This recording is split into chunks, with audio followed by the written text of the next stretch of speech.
तो सबसे पहले बाबू श्याम सुंदर दास की स्मृति को, डॉक्टर पीताम्बर दत्त बड़थवाल की स्मृति को प्रणाम। ये काम जिसको अभी वाजपेयी जी ने कृपापूर्वक कबीर घटना कहा, ये हो सका, इसके लिए आभार सबसे पहले सुमन का।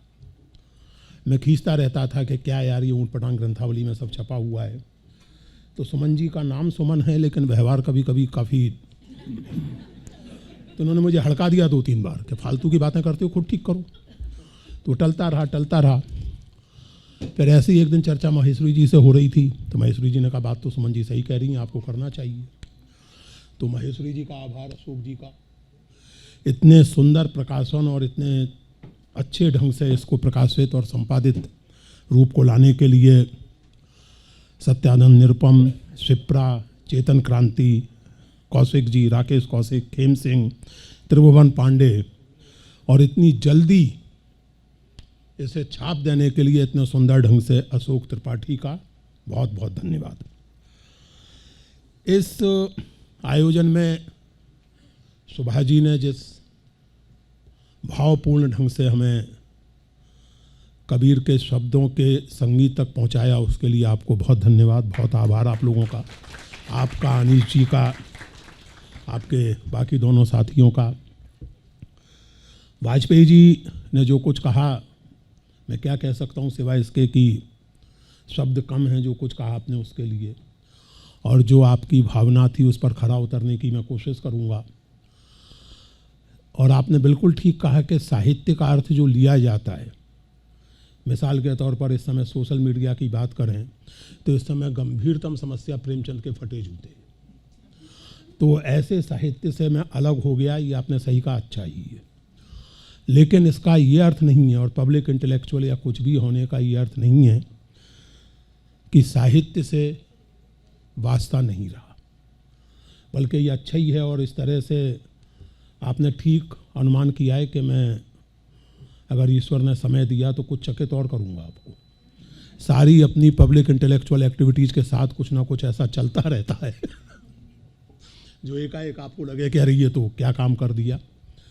तत्काल जो एक काम अभी किया है, और वो तो जल्दी ही छपने वाला है, इस भूमिका में भी उसका उल्लेख है। दादू दयाल के एक शिष्य थे जन गोपाल, उन्होंने दादू का जीवन चरित्र लिखा है, दादू जन्म लीला, जो इस लिहाज से अनोखा है कि उस समय लिखे गए अन्य जीवन चरित्रों और परिचयों के विपरीत किंवदंती का तत्व उसमें भी है, लेकिन उसमें ऐतिहासिकता का तत्व बहुत प्रबल है। उसमें ऐतिहासिक लोगों के नाम है, तिथियाँ हैं कि दादू कब अकबर से मिलने गए, दादू का कब निधन हुआ। इस लिहाज से दादू जन्म लीला उस समय का एक यूनिक टेक्स्ट है। उसका अंग्रेजी अनुवाद वेदांत कैलवर्ट ने किया है, लेकिन जन गोपाल केवल जन्म लीला लिखने के कारण नहीं, बल्कि अपने आप में एक बड़े महत्वपूर्ण कवि होने के कारण भी दिलचस्प हैं, और उनके कवित्व पर अभी तक किसी ने ध्यान नहीं दिया है। तो उनकी कुछ महत्वपूर्ण कविताओं का अंग्रेजी में अनुवाद और उनके अपने काम के बारे में 2-3 निबंधों का एक समुच्चय मैंने अपने आदरणीय मित्र डेविड लॉरेंजन के साथ मिलकर तैयार किया है, और वो पुस्तक अगले 3-4 महीने में स्पीकिंग टाइगर से छपने वाली है।